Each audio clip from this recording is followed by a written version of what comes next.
Prayer and meditation are a vehicle to carry our souls to a focused place.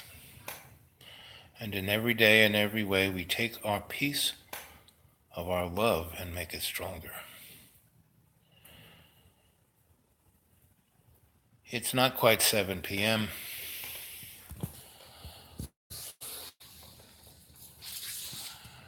And meditation is a process. And that process takes some time. So I'm starting a little earlier because I'm going to lead by example. For the next 5 or 6 minutes or so, that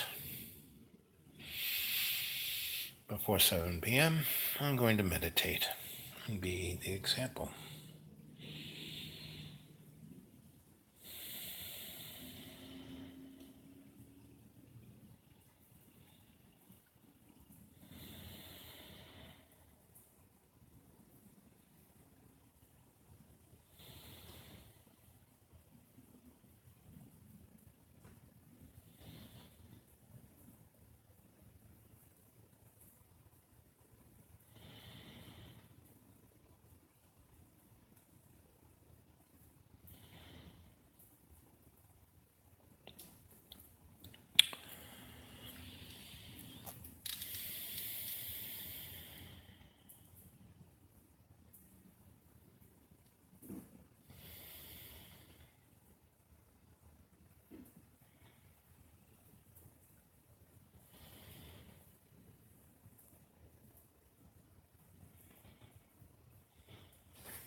Welcome home, family. I was just waiting for you to arrive. This evening we're going to have a class, and more of my YouTubes will be teaching classes rather than storytelling. I'm a griot, which is a storyteller, so I'll always be telling you stories, but I will always want to help you be your best. My stories are there to help, to free, to open. And one of the greatest tools you can use is your breath, because your breath leads you to your soul. A really good tale is Buddha was standing by the side of the road, and a traveler came by and was amazed by Buddha's luminescent presence. I went over to him and said, "Are you God?" And Buddha said, "No." "Well, what are you? What are you? What are you?" And Buddha said, "I am awake." And the best way for you to be awake is to breathe. So, I want you to start breathing. And we go, "Well, I breathe all the time. I just breathe." And that's autonomic breathing, meaning there's parts of our bodies that are autonomic, meaning it's on remote control, meaning if we had to think about breathing, we'd fall over because we wouldn't be breathing enough. But to breathe more, that is the thing. To shut the little squirrel off in our brain, we breathe more. We breathe in a conscious way, awake. So, I want you to sit in a chair or lie in a bed or be in a place where your body is supported.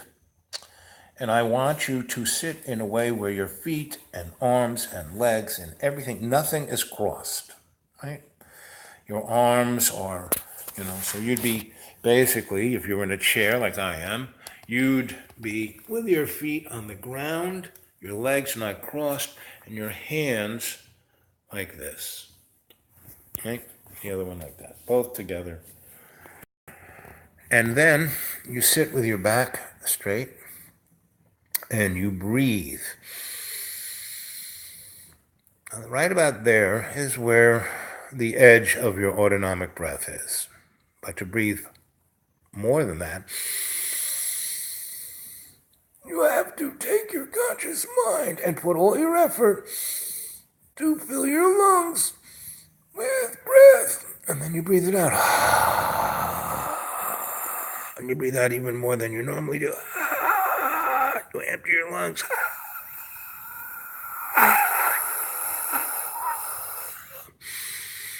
Which now allows you to breathe in even more. And as you're doing this, you're forcing your conscious mind, the squirrel in your head, the thing that thinks, oh, I got to buy toilet paper, I got to pay my bills. What am I going to do tomorrow? I don't know. She said this to me, and I said that to her, and all of that squirreliness that constantly occupies our life. And then you add things like social media, where it just, compounds that squirreliness. This tool that I have in my hand, this smartphone, should be a tool and not a lifestyle, because it takes away from who you really are. It makes you more of that meat puppet. It makes you more of that empty bag of water, of trace elements. I'm an alchemist. So what's alchemy? Oh, it's changing base metals into gold. No, those base metals, those elements, are what's in our body. And the gold we want to make is not, Scrooge McDuck. That gold is the gold of anatomic gold. That is the thing that makes us alive. That our bodies, our bags of water, are just avatars. Our souls are someplace else in somebody's server.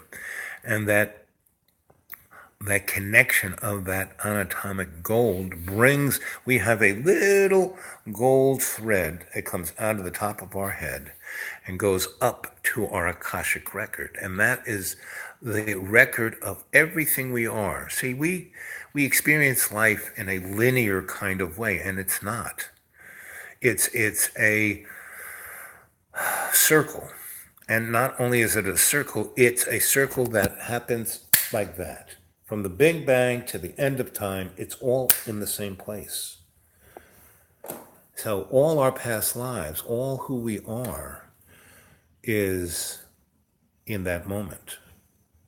And so when we think, oh, we're going to plan this, worry about that, you are not being in the moment. And to be in that moment, that anatomic golden moment, you have to focus all of your consciousness, all your meat puppet consciousness, the little monkey in your brain, the squirrel running around up there, you got to focus it on your breath. So I want you all to start breathing. More now, more now, more now, more now. And then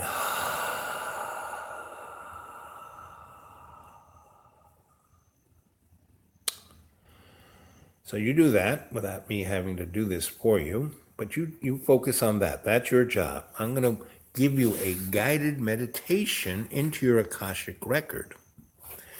You're going to like this. This is a tool you can use to see past, present, and future, because they're all at the same time.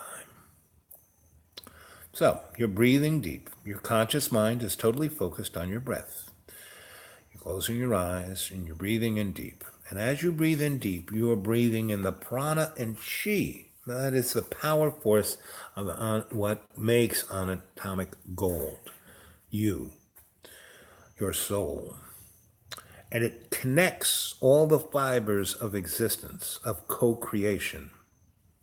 God gives us our bodies, and we give God our connection, our co-creation. Why did God create everything? In the beginning, everything was dark, and then God said, let there be light. Well, because he was getting a little lonely. He, she, it, gender, not so goalposts. Everyone kind of defines God as themselves. No, people have not a clue of what's going on. And this little tool here I'm going to show you will enable you to see what's going on. So, as I'm talking, you're focusing your conscious mind on your breath. You're not thinking about anything other than breathing more.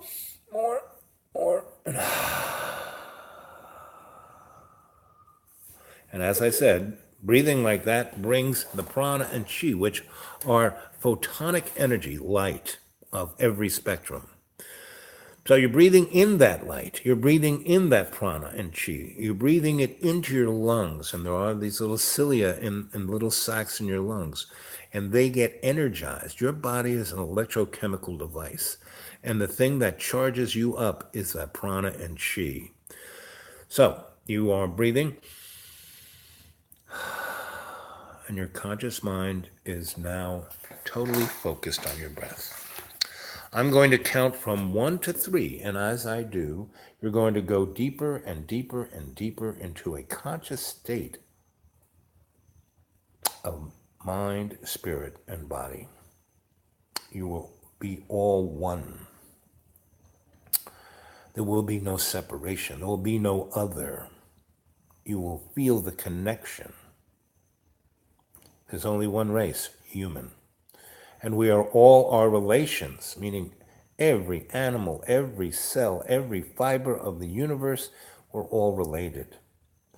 And we're all related in time and space. Like I said, everything happened at once. The beginning, the middle, the end, bang. We're just experiencing it in a linear way because that's how we are getting the most out of it. So you're breathing in deep and breathing out. So you're breathing in the prana and chi, and you're breathing out to your waste product. Your breath gets rid of more toxins in your body than your urine or your feces or your sweat or any other way of elimination. You breathe out thousands of cubic feet, where your urine's a few ounces, So you're breathing in the life force of the prana and chi, and it's going into those little cilias and going into your lungs. And then the blood passes through your lungs, picking up the prana and chi and the oxygen and all the other trace elements. And it is flowing it through your whole body, through your veins, your arteries, your capillaries. And your blood doesn't just flow through your body like glug, glug, glug, glug. No, it's not motor oil. It is a highly energized electrochemical living thing, your blood, which gives you life. And your blood is highly iron rich. So what does iron do? It carries electric current. So it takes that current from the prana and chi and flows it to every cell of your body and energizes the mitochondria of your cells. And if you've ever seen images, films or photographs of cells, mitosis splitting, as that cell splits, you'll see all this almost like lightning all over the cell, and that is your mitochondria. That is your battery of every cell. And by physically connecting to it, you can control every cell of your body. So you can, heal every part of your body. Why do those guys in the Bible live 900, 1900, 10,000 years? Because they could control every cell of their body. Your body is not supposed to die. Because of our environment and our distraction, that's what kills us. So, you're focused on your breath, and you're no longer feeling your body. You are totally relaxed, and you feel safe and secure through hearing my voice. And if anything you need to be woken up, I'm just going to snap my fingers and bingo, you're going to be right back. And you're going to feel relaxed and just open and just the best. And you're feeling that way now, better and better. Every part of your body, you might be hurting. You might have had a slip disc or a wrenched leg or a neck, or you might have just had an operation. But if you do this process tonight, you will feel better than you did when we started. That is for sure. And if you practice this, you will feel better and better. And the best time to practice this is just before you go to sleep and just after you wake up. So 1, you're in a deep, deep, deep state of relaxation, going deeper and deeper. Your conscious mind is totally focused on your breath.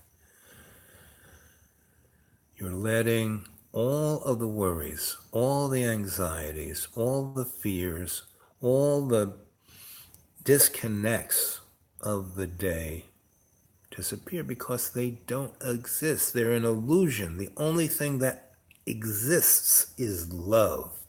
And this process will connect you 100% to love. And not, sexual love, but agape love, or as Plato said, platonic love, where your feelings for God, for your brother, your sister, your parents, anyone, your friends, you love them more than you love yourself.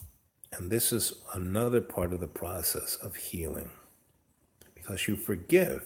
And to forgive others, you have to forgive yourself. And the best way to do this is to clear your mind. The best way to clear your mind is to breathe consciously. And 1, you're in a deep, deep, deep state of relaxation, going deeper and deeper. Your conscious mind is totally focused now on your breath. You're breathing in the prana and chi, and it's being passed through your whole body, through the cardiovascular system. It is energizing every cell of your body, from the tip of your head to the tips of your toes, and it's aligning everything electrically. It's smoothing out all of the disruptions. And what is disease but the lack of ease? By bringing the current of the prana and chi into your body in a focused way, you are straightening out that disruption, that disease. And 1, you're in a deep, deep, deep state of relaxation. You feel comfortable, you feel relaxed, you feel safe. And what I want you to do is illuminate right where your eyeballs are, your eyelids. When you close your eyes, that is your imaginary mirror.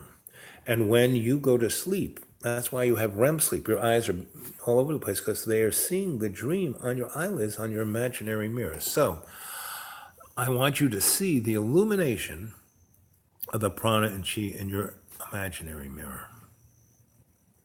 And you're totally surrounded by white light, and you are feeling no longer separate. You're no longer feeling the different part. You are all one thing. You are in the great link, the collective unconscious. This is your Akashic record. See it clearly. And I want you to take that white light and shine it into your subconscious mind. Now, your subconscious mind is not a scary place. It is not where boogeymen live. It is the library of your Akashic record. So like a flashlight, shine it into your subconscious, and you'll see as you walk into your library, in front of you, there's a big, beautiful table, and there's a very comfortable reading chair, and in front of that is a big fireplace. I mean, big fireplace. And it looks like the whole room is made of these stones, but when you look carefully, you realize they're big books. I mean, big books. And you sit down at the chair, and you look to your left, and to your left, you will see first your librarian. And your librarian brings you the information. And to the left of your librarian is to your right of your, I get confused. To your right of your librarian is your animal totem. And your animal totem is an animal that you feel very akin to. And that animal's job, the librarian brings you the information, well, you may not understand it. Your animal totem is there to tell you a story, like me, like a griot. And that story will give you context and bring that information into a form that you can understand and use. And to the right of your animal totem is your guardian angel. And your guardian angel is always there and has always been there from the moment of your existence. Your guardian angel has been there to protect you. So see your guardian angel clearly. Again, look at your librarian. See your librarian clearly. Remember your librarian. To your right is your totem, your animal totem, just like a totem pole. And, what's very interesting, the most important totem on a totem pole is the one at the bottom because it's the foundation. The one that is the least important is the one at the top.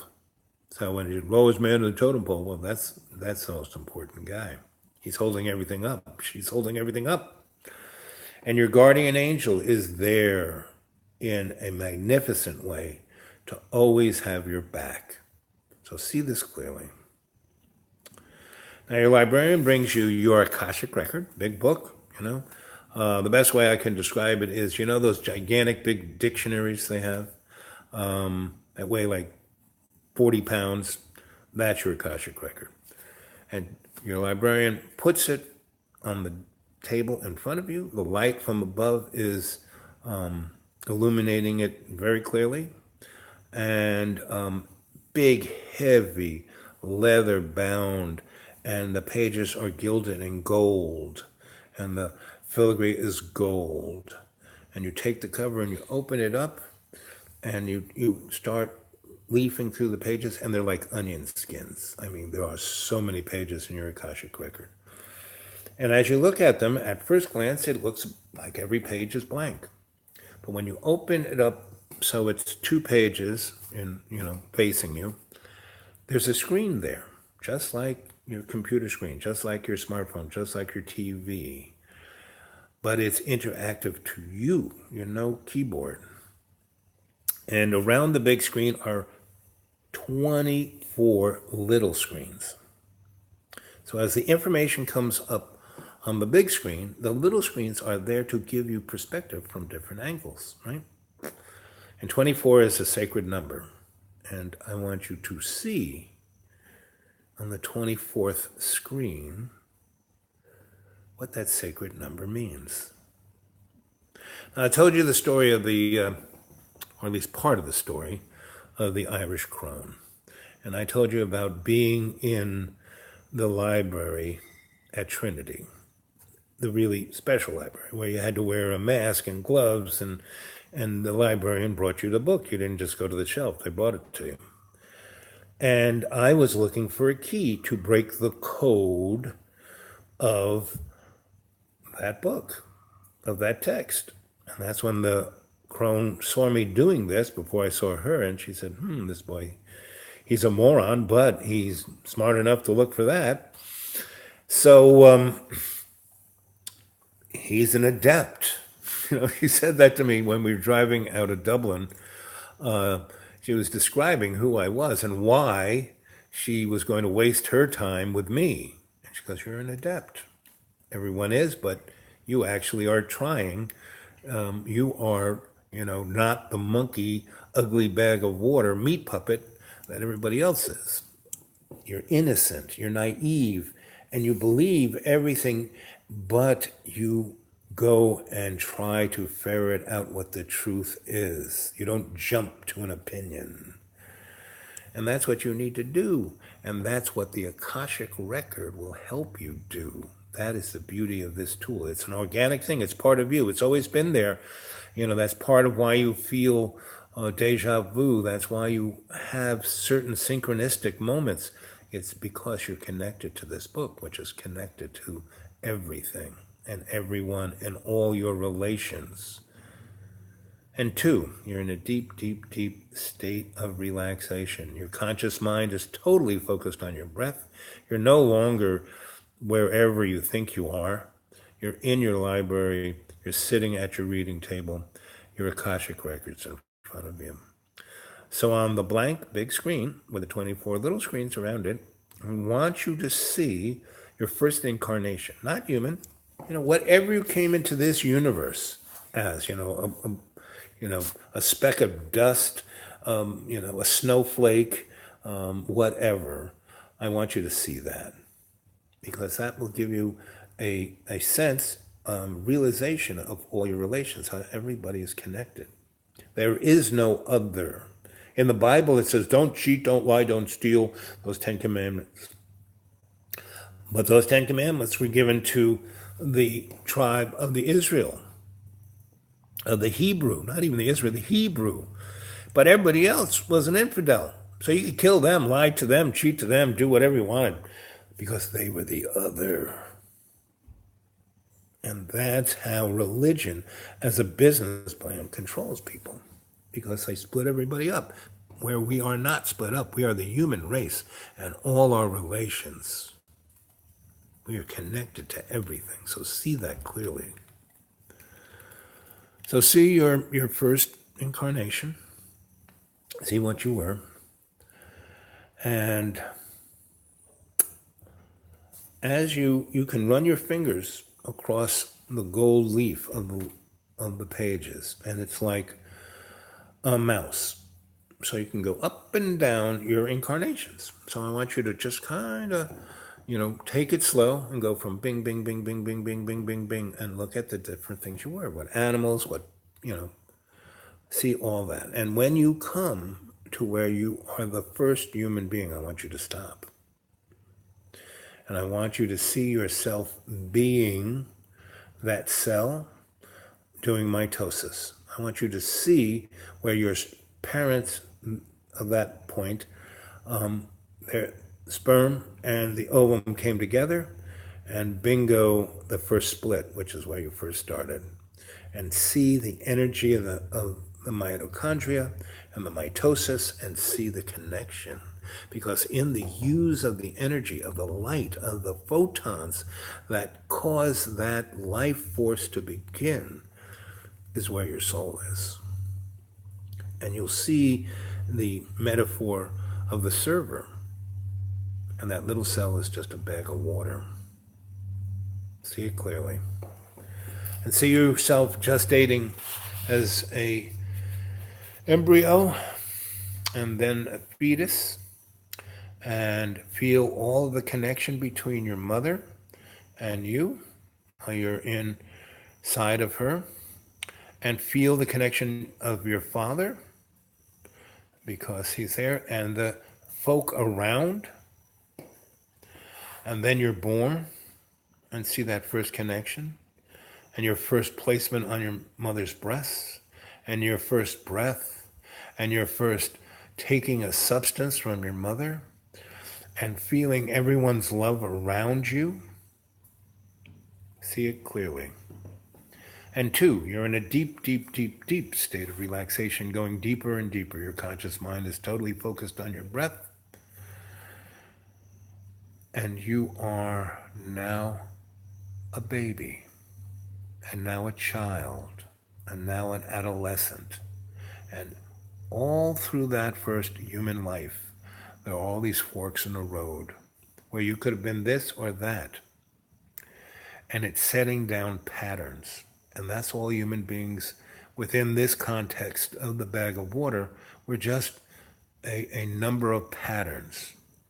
It's how well we connect to our higher self, how well we develop the alchemical connection of bringing ourselves up to that anatomic gold state.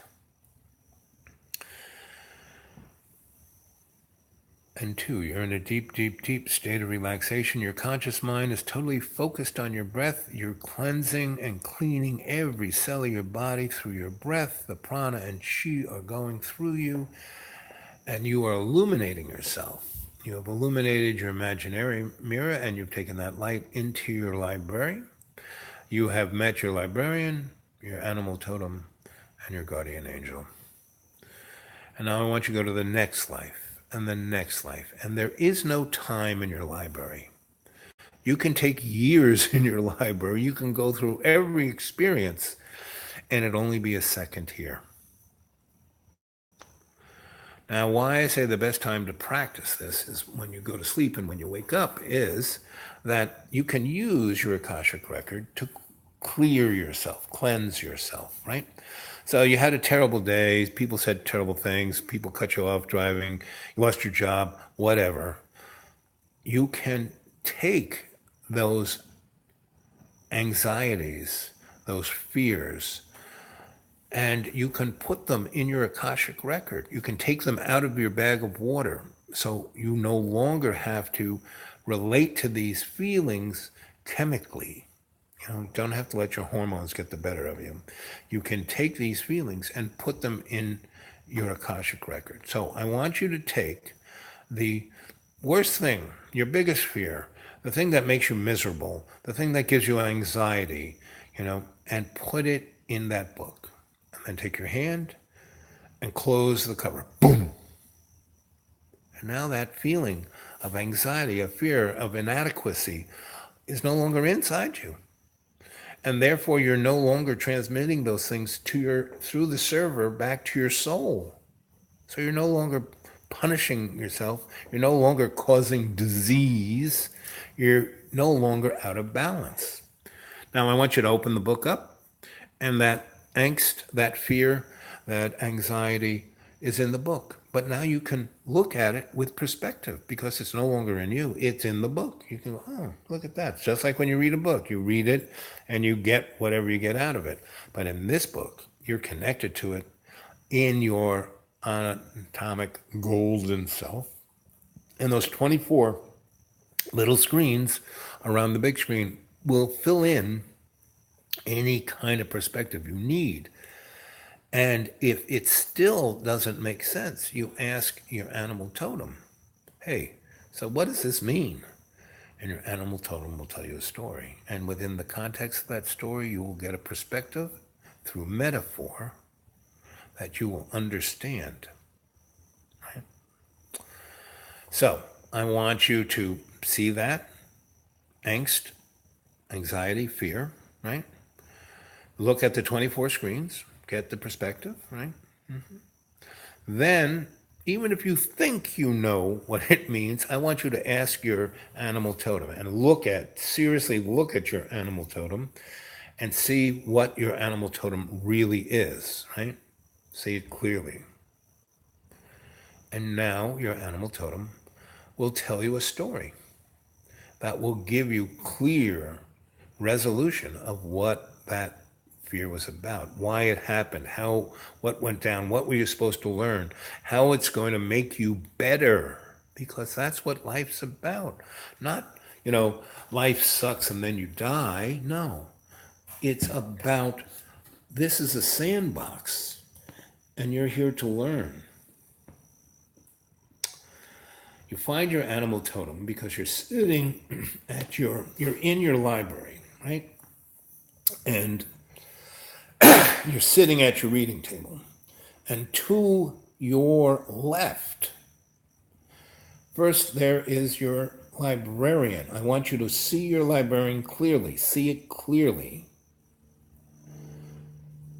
And next to the right of your librarian's right, is your animal totem. It's an animal, and totem means it represents your inner self. And if you can't see it, then breathe deeper.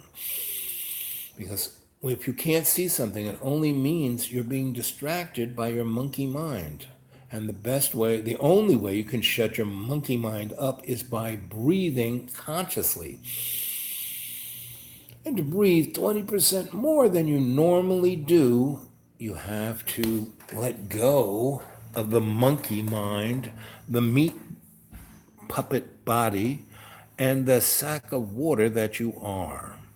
You have to elevate yourself, rise above, take that golden string, that anatomic golden line to your higher self. So I want you to see your librarian, and to your librarian's right, your animal totem, and to your animal totem's right, your guardian angel. See it clearly. And if it's blurry or not in correct sight, I want you to breathe deeper. the crux, the tool. If it's not working, breathe deeper. That's all you got to do. Breathe deeper. So you've gotten the story from your animal totem, and you've taken the fear out of your body because fear kills. You can't accomplish anything if you're anxious, distracted, fearful, self-doubting. All of that can be cured by putting those issues into your Akashic record and getting perspective from the 24 screens and from your guides. So, 2, you're in a deep, deep, deep state of consciousness. You're no longer where you think you are. You're no longer in your bag of water. You're in your library of your Akashic record, your library of your higher conscious.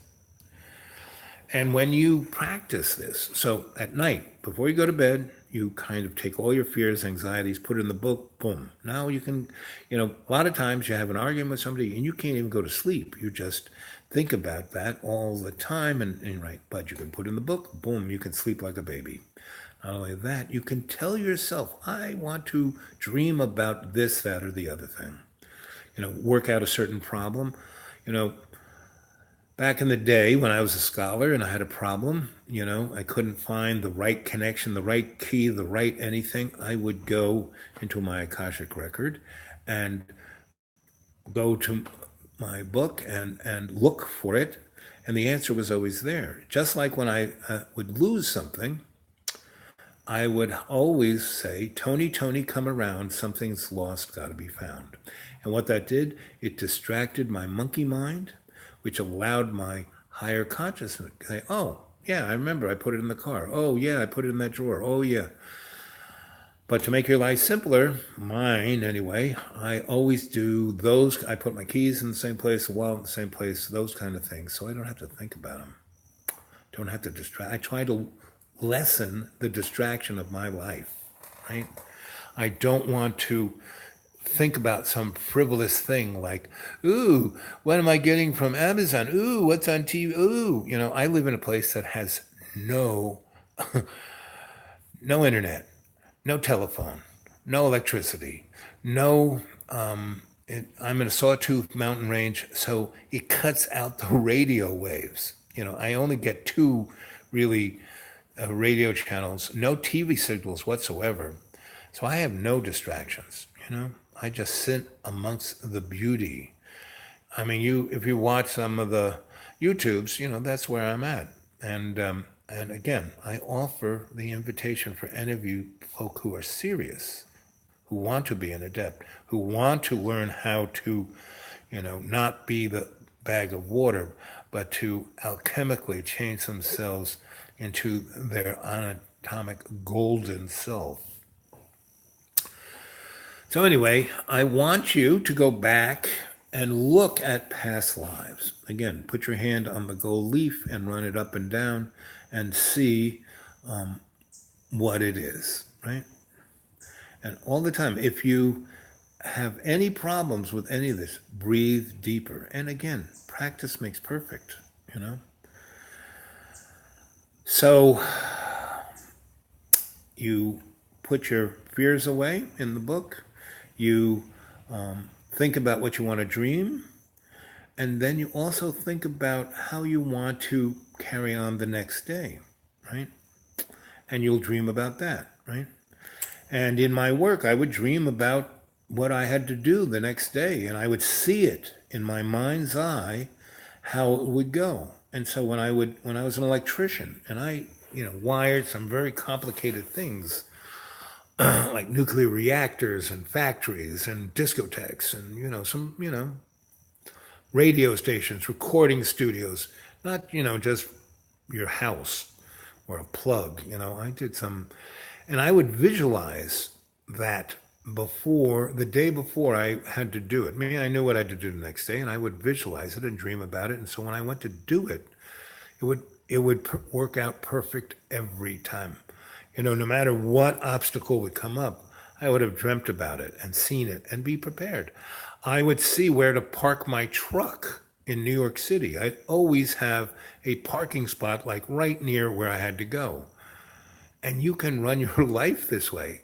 It's a lot easier than to be traumatized all the time, worrying about the same thing, getting stuck in that cycle. Freud said, when you do the same thing over and over and over again, expecting a different outcome, that is the definition of insanity. And we live in an insane world because that's what we do. We do not let our higher self guide us. And then when you wake up in the morning, you've told yourself you're going to remember your dreams and everything. And you have your little smartphone, you turn off all the notification buttons, and you have it there because it has a tape, recorder on it.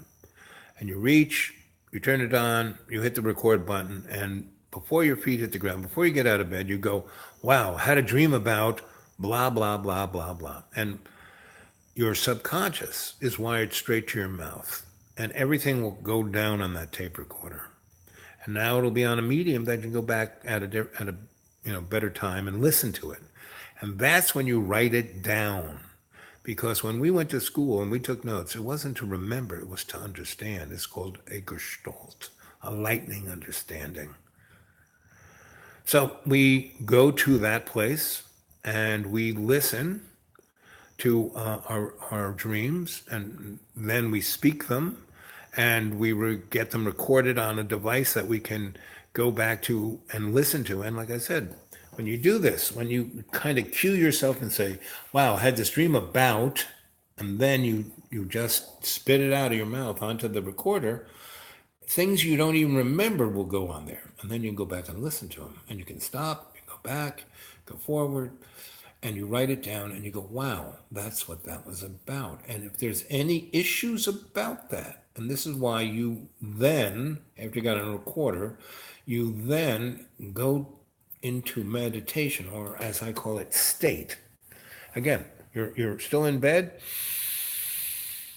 20% more, out 30%, and you go into state. And once you practice this more than a week, you'll be able to do it instantaneously. Now, I've been doing this for 50 years. And I've had many different, I was a master electrician, I was an artist, I was a journalist and journalistic photographer, I was an activist, I was a businessman, I was a professor, a teacher, a scholar, and I use this tool for every bit of everything I did because it gave me perspective.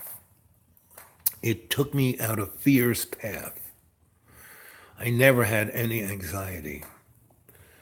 And many people can be put off by my ability to just walk into a place and own it.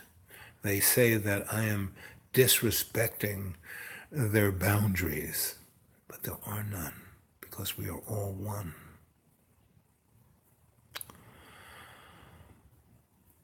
So the next tool of this is the ability to bring ease to your body, relaxation, and when you can go into state, when snap of a fingers, you can be in I used to be a negotiator, right? And I'd have 10, 15 people screaming at each other, and I would just sit back in my chair, close my eyes, and bingo, go into state. And I would work it all out on my Akashic record, and then I'd come back and I'd have these insights about everybody there. And to them, I just closed my eyes for a second. But when I was in state in my Akashic record, working things out, I could be there for weeks. Time is irrelevant. It doesn't exist. It's a factor that we invented so we could experience life in this straight linear way. Tick tock, tick tock, tick tock. It doesn't exist.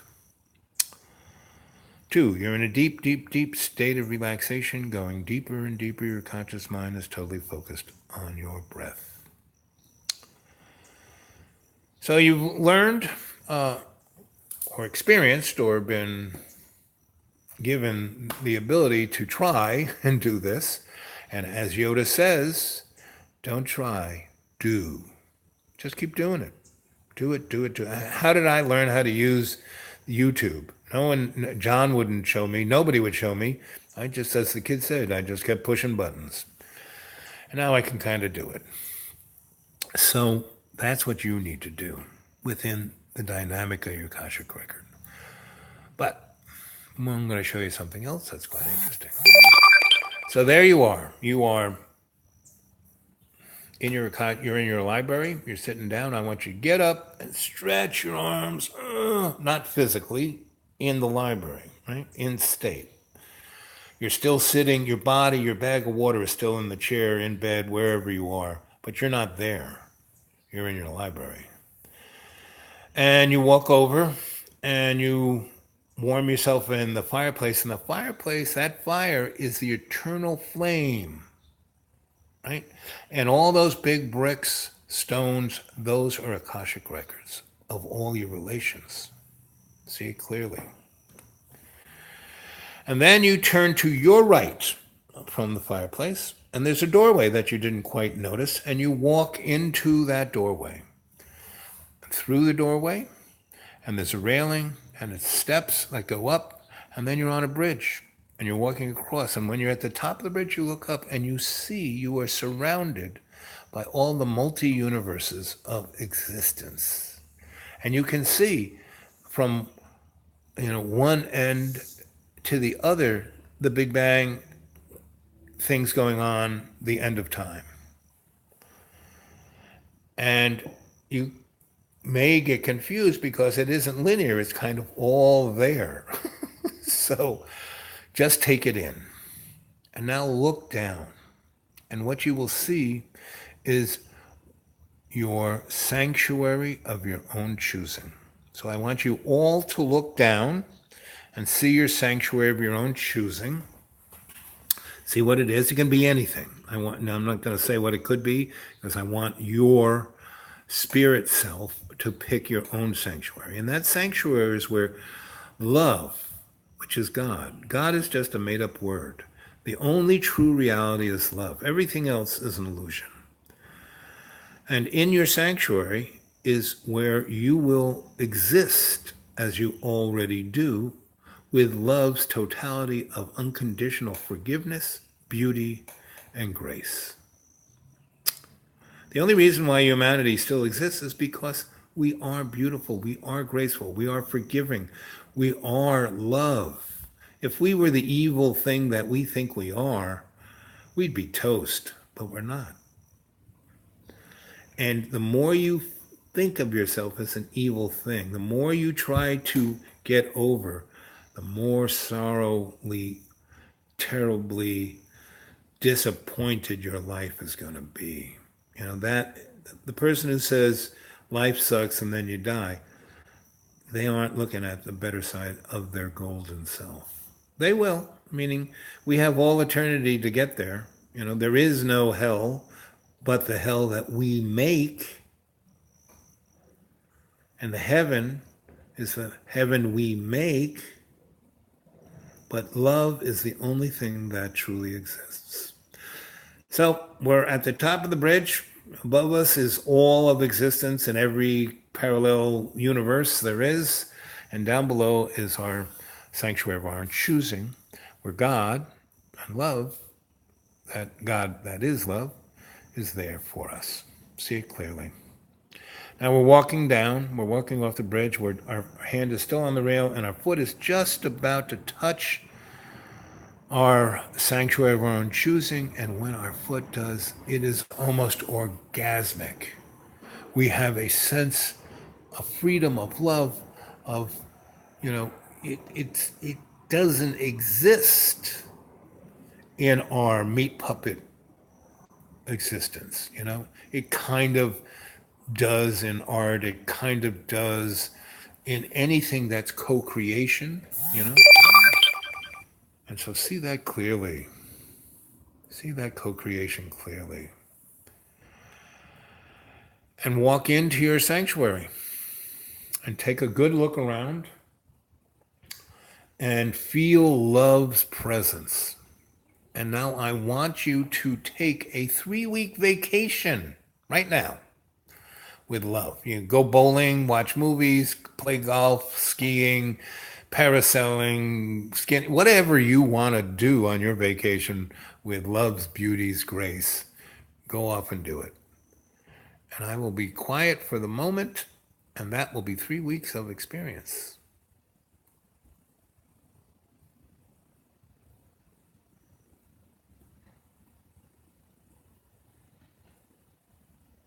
And 3, you're in a deep, deep, deep state of unconscious relaxation. Your meat puppet body is totally disconnected from who your soul is, what your soul is. You are feeling the current of the prana and chi, the conductor of that gold thread. I mean, it's as thin as a thread, but it's as strong as a steel girder, and it conducts current like a super conductor because it's conducting the current of your soul from wherever that server of wherever your soul is stored into the avatar of your meat puppet body bag of water. See it clearly. And you've just had a 3-week vacation. And it's clear and it's as sharp and it's like you were doing it, but because you did do it, so see that clearly. And you're walking around your sanctuary, and in front of you, just a little ways away, there's a thing, a stand that is a stage of sorts. It's got steps all around it. A band can play up there. There's a name that is, escaping me. Tony, come around. And you will see what it's called. You will see it. You will know what it is, and you will give it a name, and it'll be clear. So walk up those steps, get up on that platform, and it's covered. It's a stage that has a cover over it, like a roof over it, a bandstand. But there's another. Anyway, you'll know the name. So you're up there now, and you're looking. You're about 20 or so feet above the ground level of your sanctuary, and this will give you a perspective of far. You can see everything in as far as it goes, and there'll be an edge, but you can walk to that edge, and it'll keep going. Because everything is infinite. It's all connected. I mean, this is the idea, in your GPS, and you're looking at the map, and it comes up to the edge of the screen, and then bing, the map jumps. I mean, that's your sanctuary of your choosing. Where do you think all these ideas, GPS, computers, they all came from this collective unconscious? Nikola Tesla was, the greatest person at this. Edison was so jealous of him because Tesla would just go into state and invent these things in state, draw pictures, design machines, build them, test them, perfect them, and then come out of state, do a drawing, and hand it to his technician. They build it would work. No testing, no, years and years of research. No, this guy had it.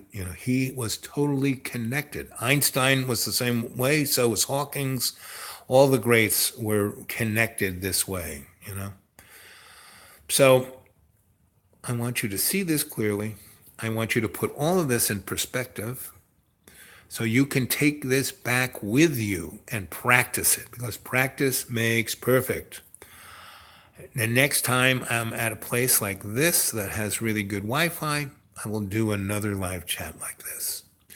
And when I bring you back to the material world and back into your bags of water, that's where we're going to have our chat. That's when you guys will tell me what you experienced, and you can ask me questions on this, that, or the other thing. But for now, I want you to take another vacation with love, because I want you to be so juiced, so fired, so connected to all your relations, so connected to how this works, that it won't be oh, I can't do this, because as Yoda says, don't try, do. Got it? Okay. So again, I'm going to be quiet, and you're going to have another 3-week long, beautiful, amazing, connected, energized, exciting, sexual, you name it, connection on your vacation.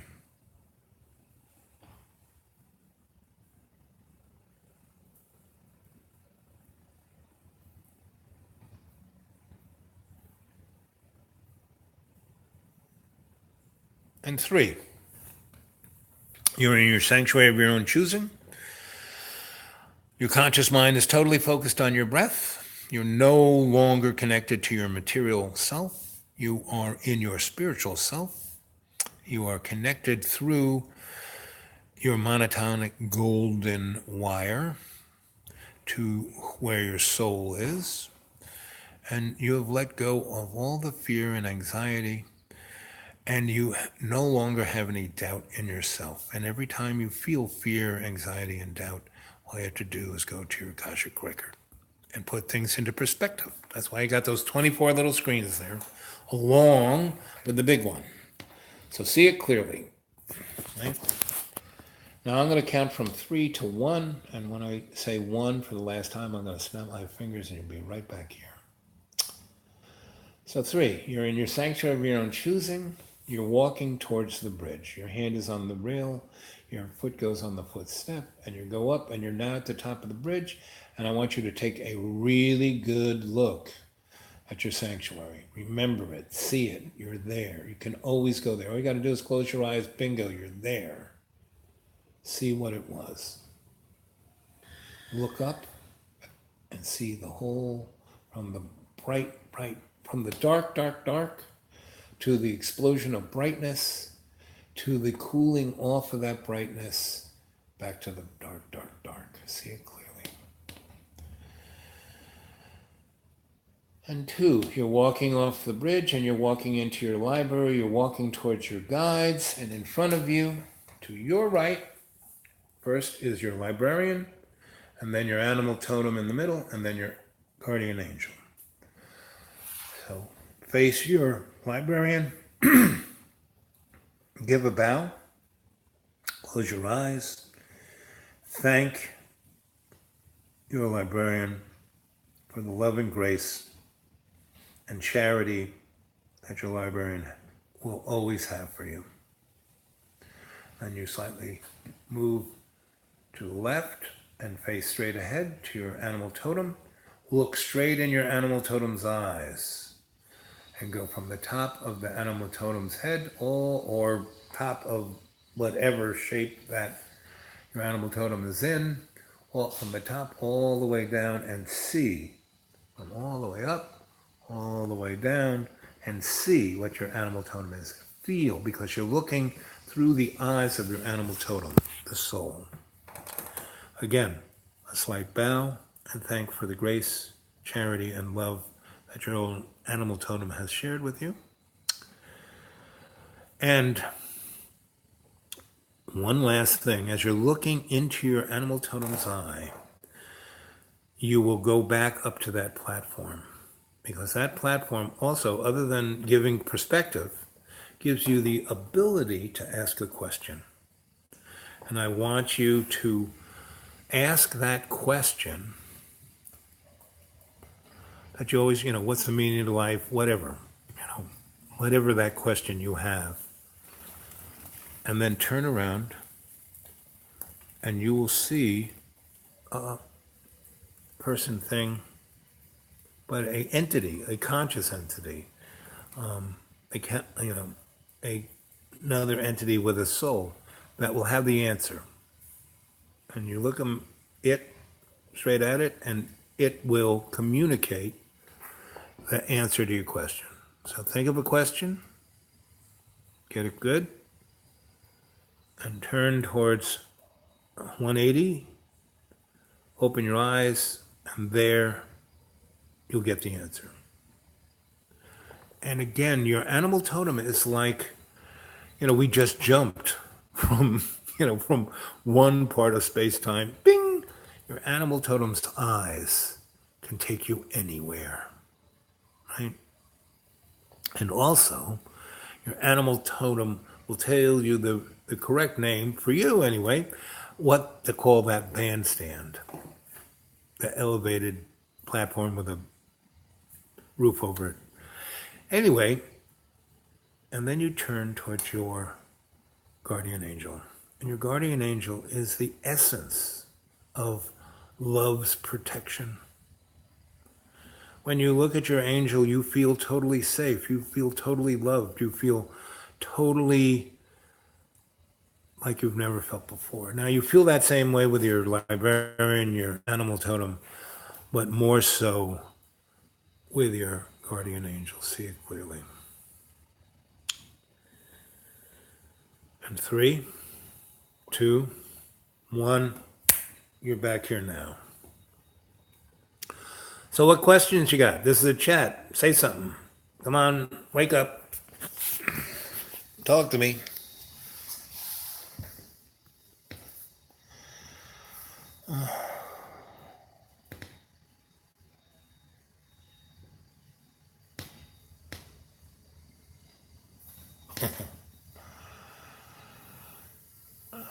Let's see, what else here? Okay, I can do that. Send some good vibes out. Okay. So, I'm going to do that. But what I want you to do is find a frequency or whatever, however you like to make a noise. Some people hum, some people go however you make a noise, find one that resonates with you, that makes you feel good. Okay? So I'm going to send you some good vibes here. And this is going to be quite interesting because you're actually going to feel them. I don't know where you are, but you're going to feel them, okay? Okay.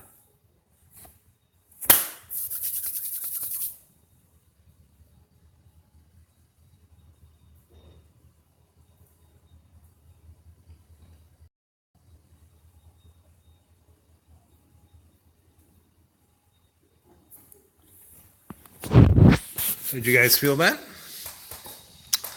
Well, you find your Akashic record in your breath. Because if you go looking for a book, sure, you can go find it on Wikipedia.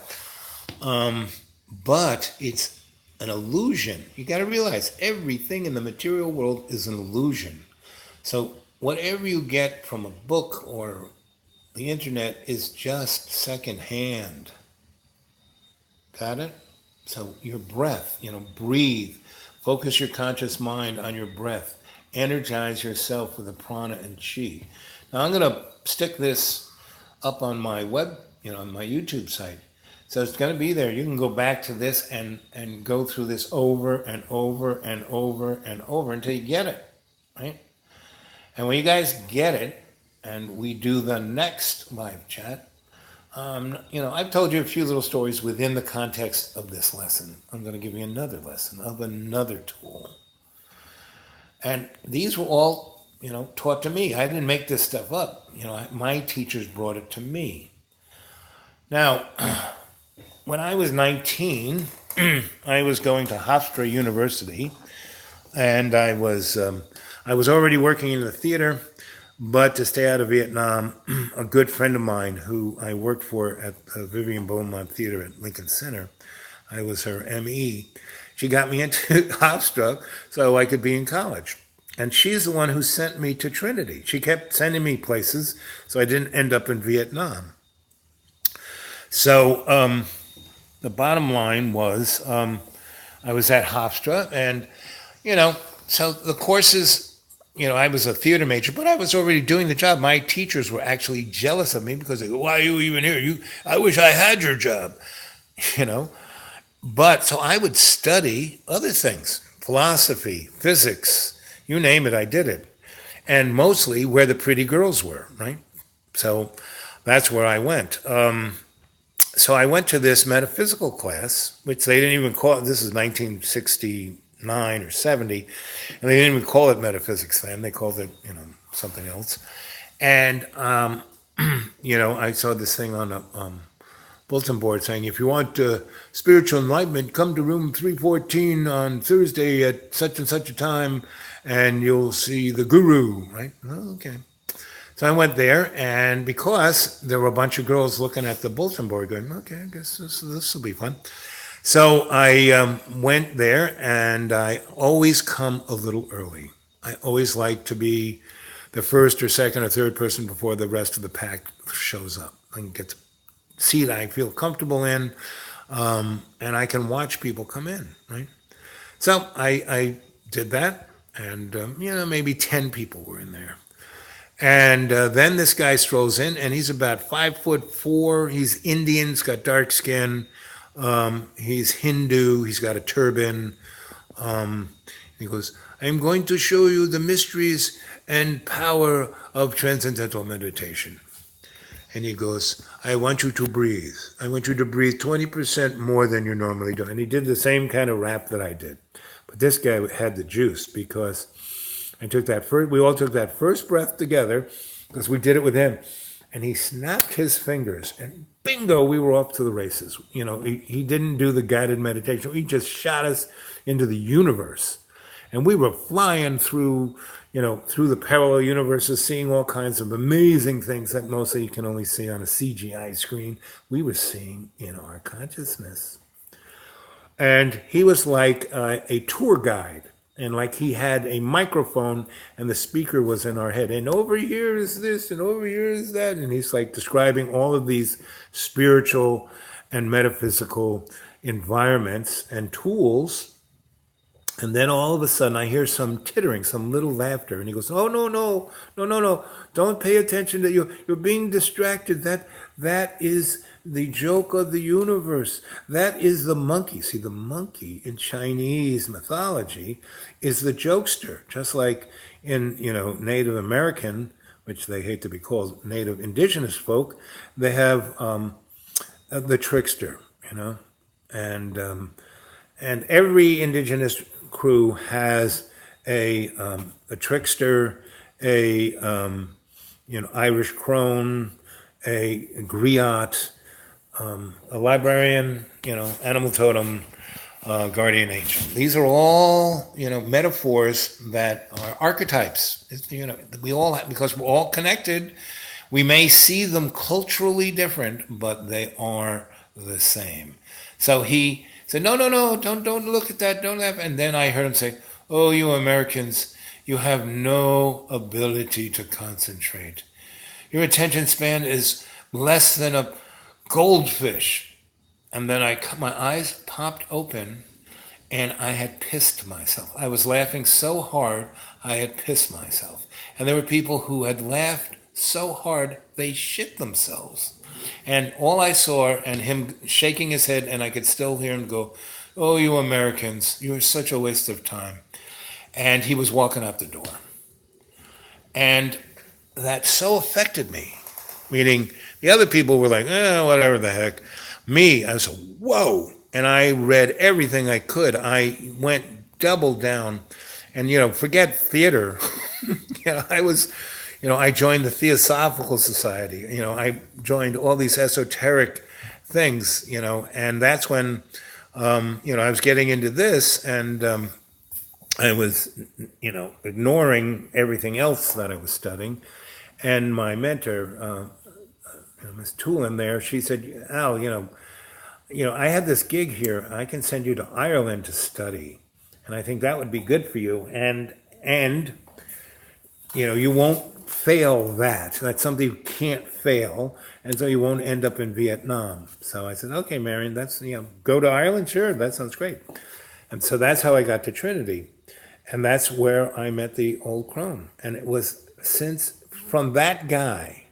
Now, I had other experiences when I was younger, which I will tell you at other times, that led me to this place. I mean, I could, of all the people there, I was the adept. I was the one guy who kind of got it, and then said, "I'm going to follow this path."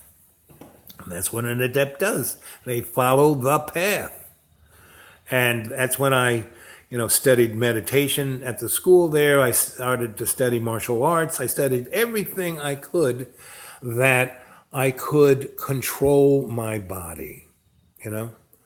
And I studied Tai Chi, Qigong. I was living in New York City, so I would go down to Chinatown and find Chinese masters there.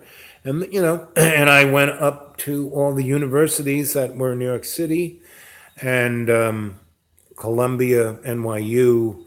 That's where I bumped into Joseph Campbell. And I had already been, I was already part of the avant-garde. I was part of the Living Theater, part of,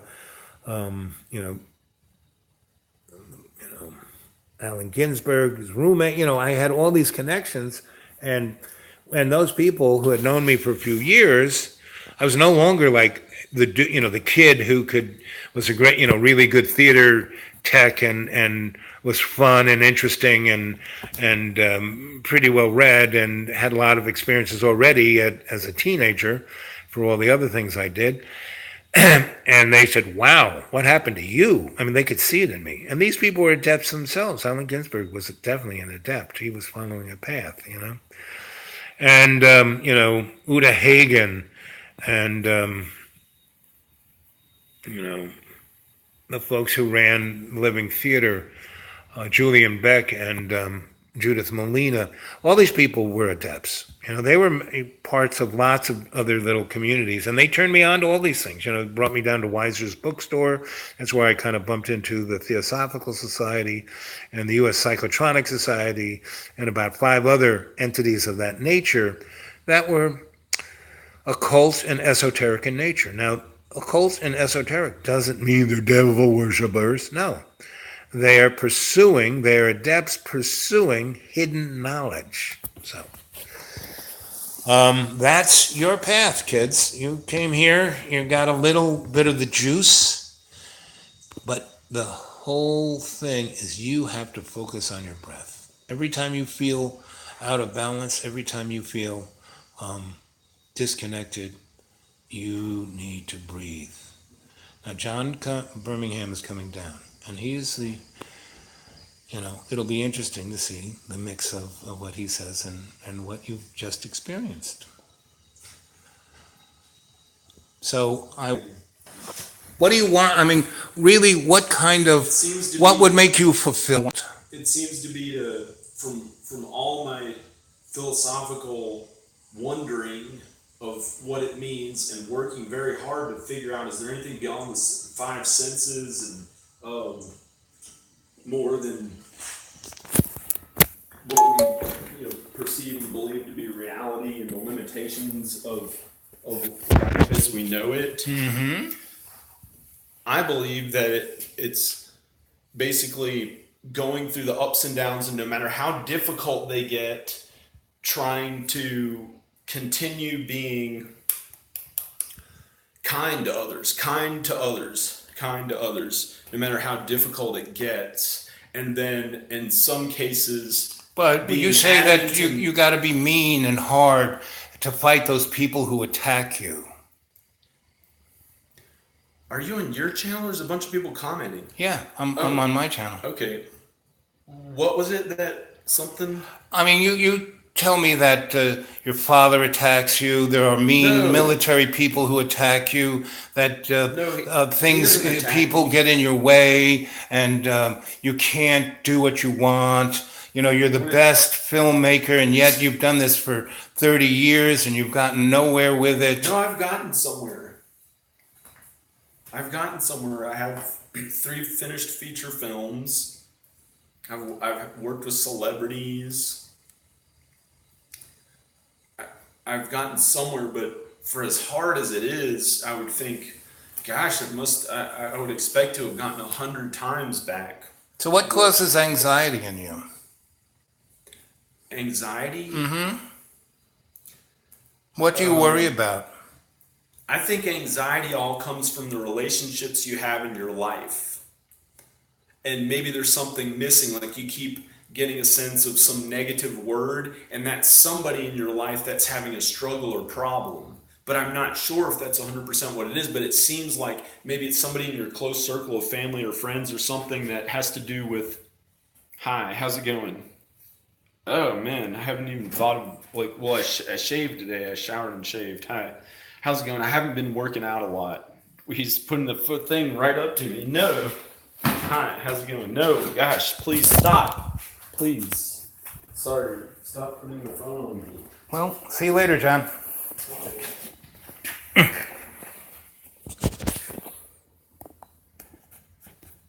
So, folks, what'd you think of that? See, that's, people say that I get into people's space. You just saw a good example of it. I wasn't ready to be on camera. I don't want to be on camera these days. I haven't been working out a lot. Then, then go away.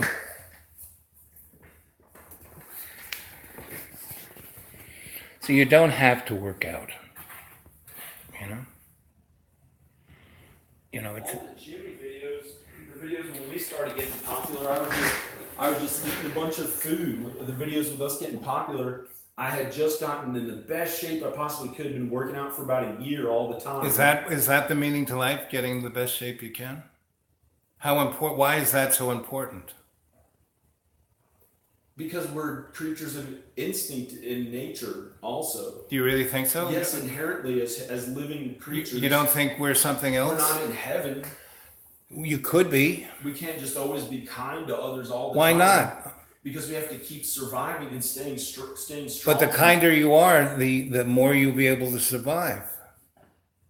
So you think that it makes you feel happier to be kind to others? That's right. Wow. In every day, in every way, I take the peace of the earth and make it stronger. My whole raison d'etre, reason to live, is to be kind to other people. Oh. And never expect it in return. No. Yeah, no. I am the little pebble in the pond. I am the butterfly. Could you turn the camera away from me? I wasn't ready. But if you're going to be part of this, the camera's got to be on you. If you don't want to be part of it and you don't want to be on the camera, just go upstairs. I don't feel like I'm in super excellent shape enough to feel happy enough. Then go upstairs. With being on front of camera for too long. Then go upstairs. Yeah. No. Oh, terrible. Why? Well, because otherwise you're going to be on camera. Can't you turn it on yourself? I had it. Go side to side and see what we look like. I had it on myself for a good hour and 20 minutes. Hey, he's filming me. Now I finally have something. I'm a movie star. That's right. That's what you want to be. Yeah. You didn't like the fact that when we were on your channel, it was always about me. It's now about you. It's all about you, John. He's my videographer now. I should accept. I should be ready at any moment. I guess I'm ready to be on camera. Yep. You look good. You don't look bad. Yeah, 1927. Playing with my knees. Some people have bad knees. Some people get on their knees and say, hey, please. And hey, we're gonna pray to Jesus and stuff. No, the guy there had enough. Like whose big adventure, what did he believe? That's what Al wants to know before I leave. Goodbye. I got a tear in my eye thinking having to leave.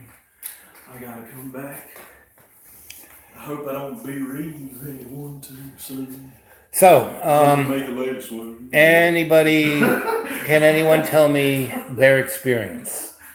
Did they see their librarian? Did they see their animal totem? Did they see anything? Did they get anything out of this? Yeah. So what did they get?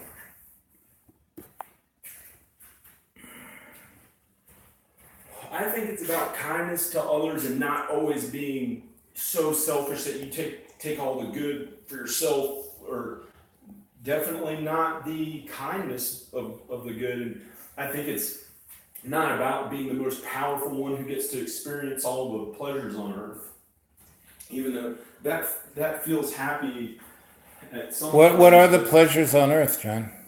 Money, feeling good, the things that particularly make each individual happy, unless that also inherently encompasses how you are are kind to others and how they feel. When they feel happy, that makes you feel good. Then if that makes you feel good, then you're a good person. And then if that could be a worldly pleasure, then it's not all.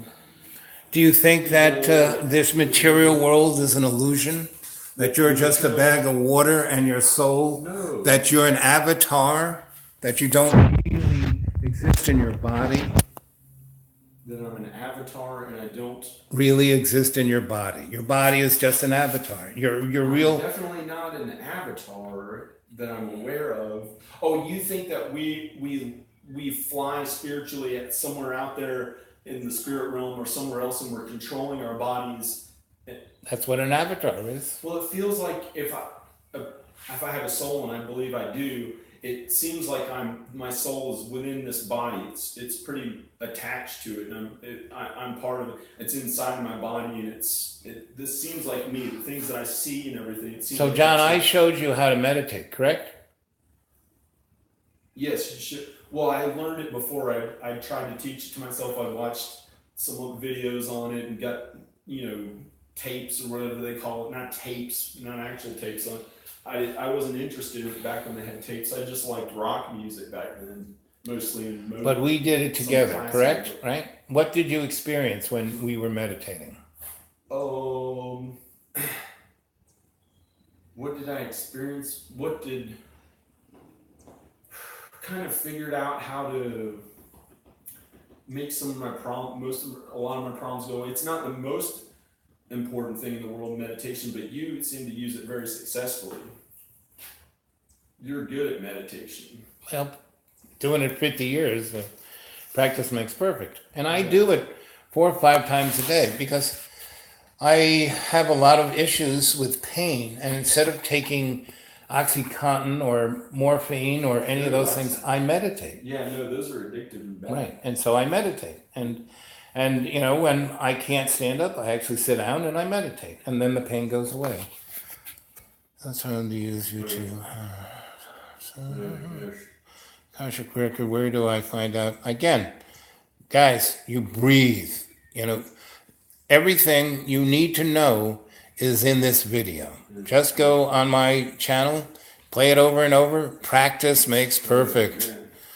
But did anyone have a resolving experience? Did you meet your guides? Did you see your past lives? Were you able to get to your sanctuary of your own choosing? Because I've been teaching people how to do this for a long time, and I've done classes where I used to do corporate seminars, and I'd have 200 or 300 people in a room, and they'd all get it. I'm just interested to see if the connection can be digital. And I did send some good vibes, and did you get them? Meaning, I do, energetic work, and I can do that energetic work over long distance. And also I learned how to do remote viewing, seeing things from far away. And because we are not in a linear world that we're all connected, this is how that works. It's just that you have to suspend your disbelief of that, and you have to put the illusion of the material world to the side for you to be able to do this. So did any of you out there get that experience? Did any of you out there able to experience any of this? Was anyone there able to relax and quiet their monkey mind? Were you able to get outside of yourself? Anybody? Let's see. I'm reading the comments.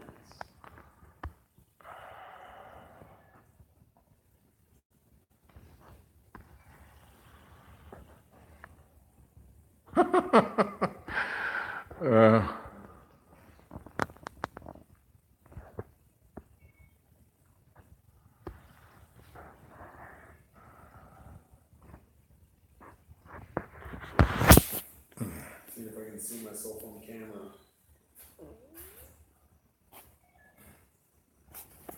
have my thumb in front of it.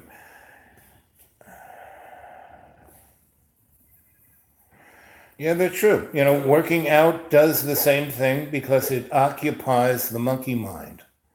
You know, I came late. I got the sanctuary, maybe my librarian, but I think I need to. Again, everybody just go online and watch this a number of times. Just use it as if I did it live. This is the tool I've given you. I'm going to post it up on my channel, and you can go to it and use it as much as you want.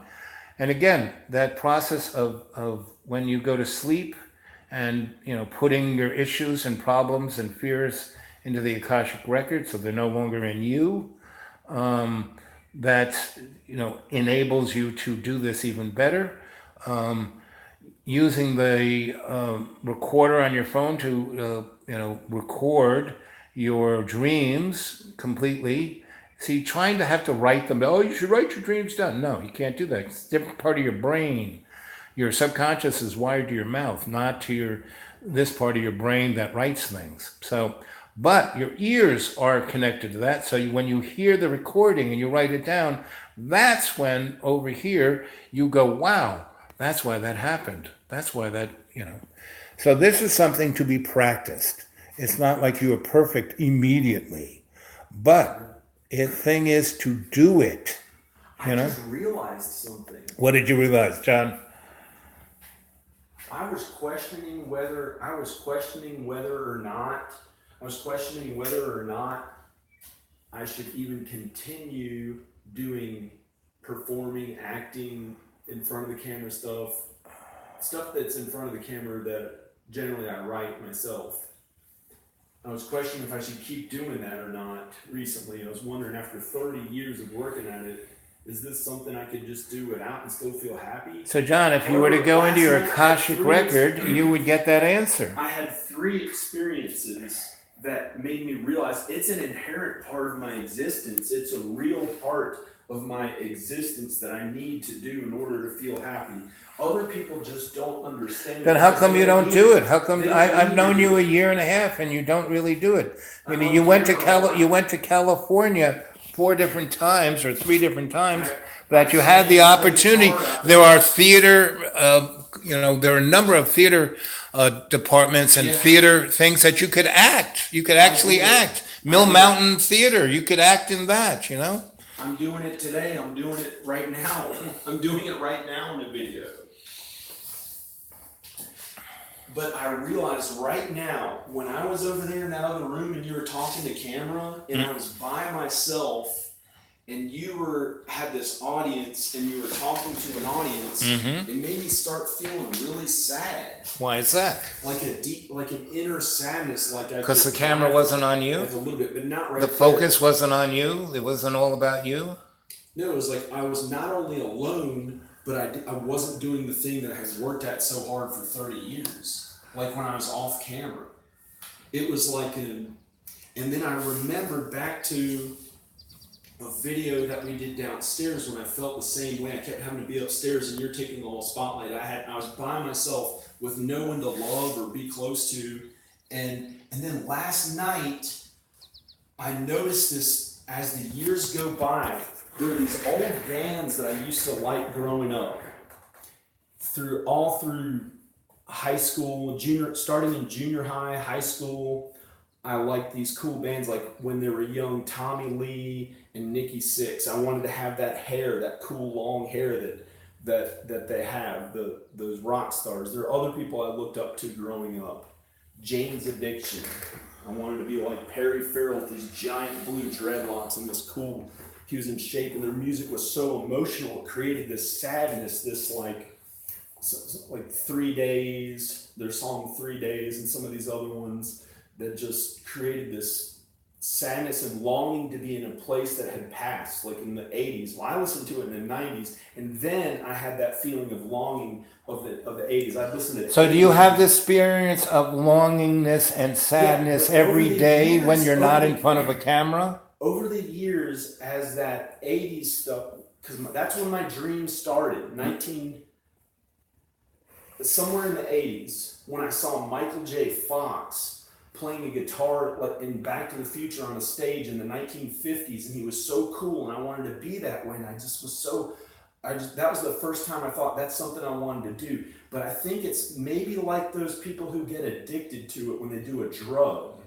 So John, But it causes, but it's part of, it's an inherent part you of know, my this life. is a I don't think I performance can do piece that you're doing But right here. You do last this night was the performance saddest piece. I ever felt about thinking about that cool old 80s music. This and all those is cool this is things probably from the 80s. 7,000th time I've heard you say I'm thinking this. about what the thing was in the 90s. So why I would don't go you back why and don't listen. you That go was what I why listened don't to you in the 90s go growing up. you know why don't you perform in front of an audience? Why do you need a screen?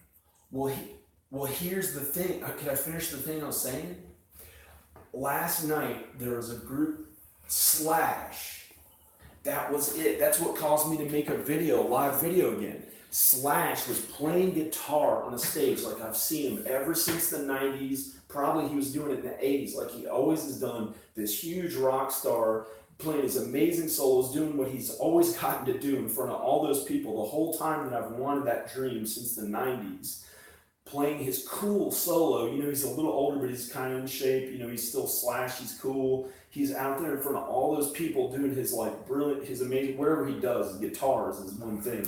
And I listened to it and it made me like, I turned it off because I didn't feel, it was like a live video and I thought it was live and I was like, and then I turned it back on and I was like, God, this is amazing. When I turned it off, I got so sad feeling. I literally got sad.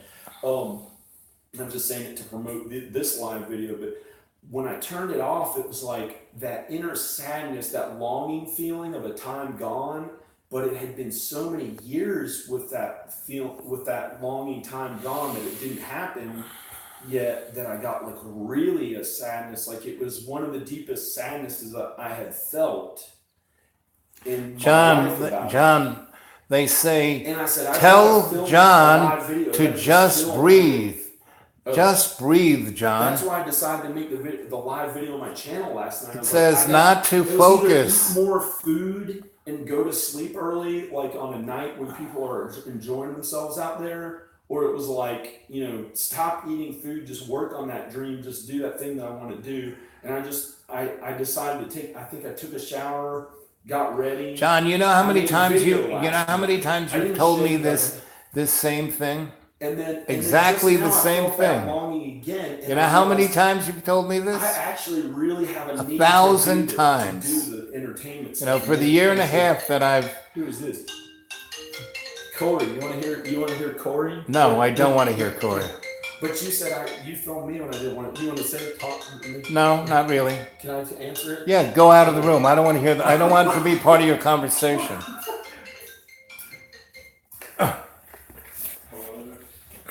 Well, that's true. It's like I have a need to perform in the way that I've always wanted. That's the thing that kept You me just living why don't you talk to through all Corey? that high school that was difficult here and there. You know, the different high school is amazing, but some of it was all the social situations that were so hard to get through, and that was my dream that kept me going, knowing that would be the thing that would make me happy. Yes, and I could John. finally I keep feel saying fulfilled. John is the canary in the social coal mine. Everyone can identify with John. That's one of the things about John, is that he's sweet and innocent, but he stays in the same circle, does the same. I mean, like I said, he's had the same conversation. Not 1,000. Not that one. The same one, John. That's a new realization. No, John, the thing that I you was said about Michael questioning J. whether or not I Fox, should keep the thing you working. said about Michael J. Fox, you must have told me 500 I times. just realized that a day or so ago. Mhm. That part of it, I just realized a day or so ago. The Michael J. Fox thing. I just wrote it down. I just started writing it down into an autobiography. You know, dreams are not hard to fulfill if you act on them. You know, in every day and every way you make, and you can only accomplish your dreams through baby steps. Baby steps. Yeah. And by the time you take all those baby steps, you know, I've been taking baby steps for It doesn't 50 have years. to feel the best. It doesn't have to feel perfect and just right. You just have to do work it. at it even when it's not the best. Just and everything. do You it. still worked at it and Yep. got better at Yep, it. yep. through, and then you get so used to working really hard at it that you do it through everything, and then you're used to it, and it's easy. Well, work. yeah, there is that, but the other thing is that you don't have any expectations. You just Not keep like Tim Burton, who you was just against, keep moving forward. against working out and lifting weights because he liked to be skinny. Right. And he made that guy in Pee-wee's Big Adventure. He made the guy that was the jail person. He used to working out this and that and everything, because he was against it. And when they do this big movies, they try to make fun of somebody. Like in Princess Bride, they made fun of Sicilians because that guy laughing, and then he dies. Did you see that in the Princess Bride? Yes, but the Sicilian laughing. the Sicilian was actually the hero. When you're something about a Sicilian, and he dies. But see, that was because the people who produced it were Jewish. Rob Reiner was Jewish. So that was a brilliant movie, but here and there they'll make a little comment in those movies like, yeah, you're making fun of somebody for Guys, I'll see you later. That was like part of, that's the thing I don't agree with about the Hollywood stuff, but that's okay. Yes, I want to cancel. Oh, bye. Say bye.